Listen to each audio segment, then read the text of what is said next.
opportunity to buy a building downtown in the center of the city. Or they could spend the money and build an addition onto their present church. They opted to build an addition onto their church.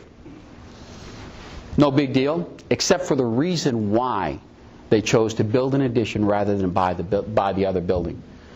The reason they chose to not buy that other building, well, if we're down in the city like that, you just will never know what kind of people may wander into the church building. You're right. You never know what kind of people may wander into the church building. People who need to know about Jesus. People who desperately need the gospel in their life. People who desperately need God in their life may wander into the building. But we don't want to associate with those people. By identifying with cultures, Paul was able to modify his message, or modify his method of proclaiming the gospel without changing his message. Turn, if you will, to Acts chapter 17. Ed, you don't have to, you've memorized it. Acts chapter 17, in verses 22 through 31, Paul is in Athens. He's preaching on Mars Hill in the Areopagus there. And as we read through this, I'm not going to read through it because we'll never have enough time. But if we read through this, we notice that Paul, understanding the culture of the people there, he starts at a point where they will understand it. He says, "For while I was passing through and examining the objects of your worship, I also found an altar with this inscription, 'To an unknown God. Therefore what you worship in ignorance, this I proclaim to you. The God who made the world and all things in it, since He is Lord of heaven and earth, does not dwell in temples made by hands.'" And he goes on and talks about God. But he starts with a point of reference that culture can understand. They're idols.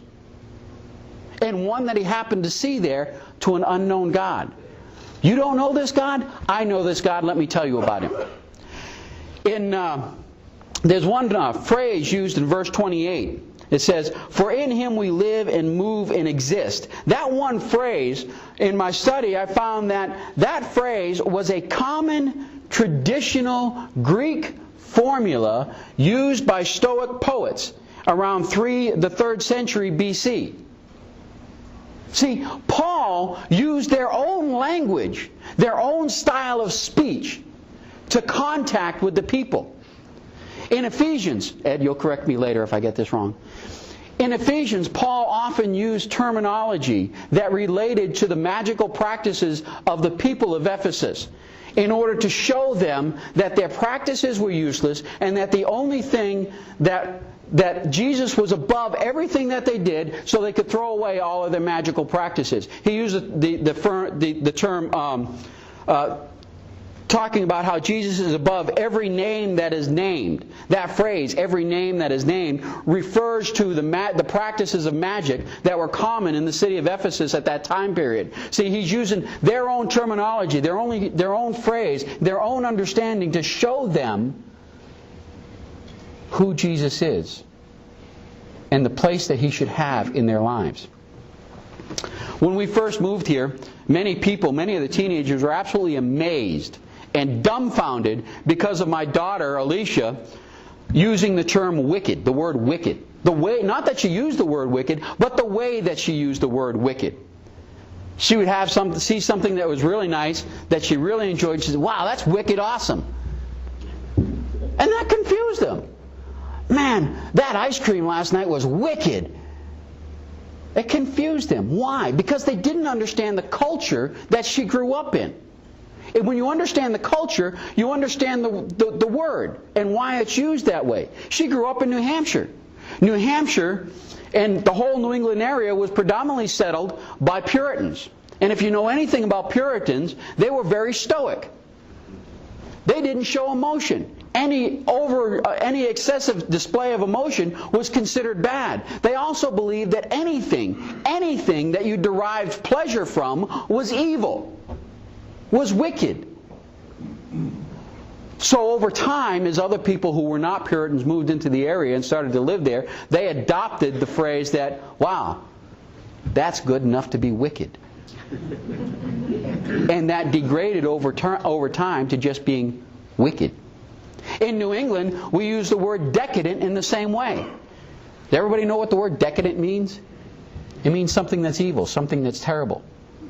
Yet we use it to describe things that are delicious and enjoyable. It's decadent. Because of our culture.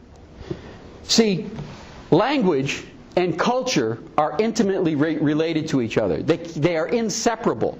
If you want to understand culture, you have to understand the language. If you want to be able to communicate to people effectively, you have to understand their language.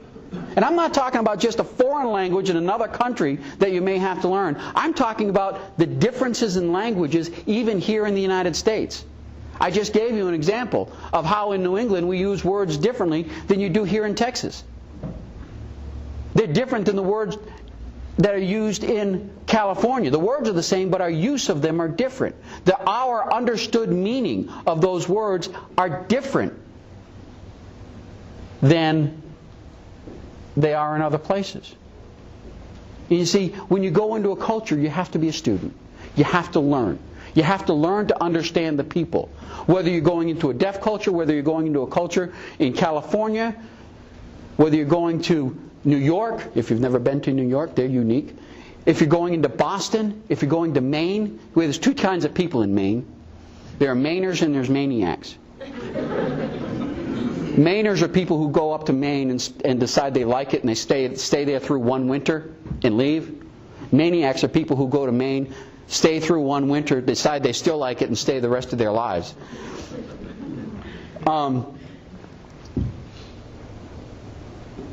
But the culture, understanding the culture, understanding the language, understanding the form of language. Understanding the form of language helps you understand the form of their thought process, which will help you connect with the people. As Paul did on Mars Hill, in Ephesus, and in all the places he traveled. He used their thought process, their language structure to communicate to them. He met them where they were at and led them to Christ.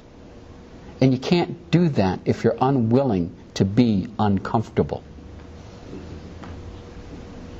You have to be willing to be uncomfortable. Paul, at the conclusion of this short scripture I read in Corinthians chapter 9, he says, I do all things for the sake of the gospel, so that I may become a fellow partaker of it. I do all things for the sake of the gospel. I do all things for the sake of the gospel. Wherever you go, whatever you do, remember, you are a servant of God. Your mission is to spread the gospel. To be effective in spreading the gospel, you have to be willing to adapt your life and your message to fit the culture. Not change the truth of the message. Don't get me wrong. Do not change the truth of the message. The message never changes. The message is absolute. But adapt your method in proclaiming that message and delivering that message to the people. Make the message relevant to the culture that you are in. Make it relevant to the people you're trying to reach. So that you can win some. Not all, some. I encourage you, be willing to be uncomfortable. Be the servant God called you to be. Do whatever it takes to reach the lost. Amen.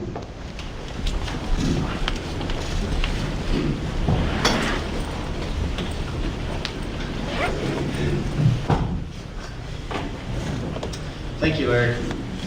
I'd just like to say a couple things in response to that we're glad that uses came, it's been wicked.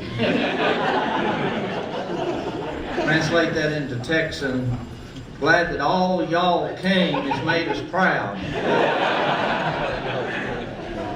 And also, Larry, I want to thank you. You know, when I was here, I took several deaf classes, and I taught Paula several courses.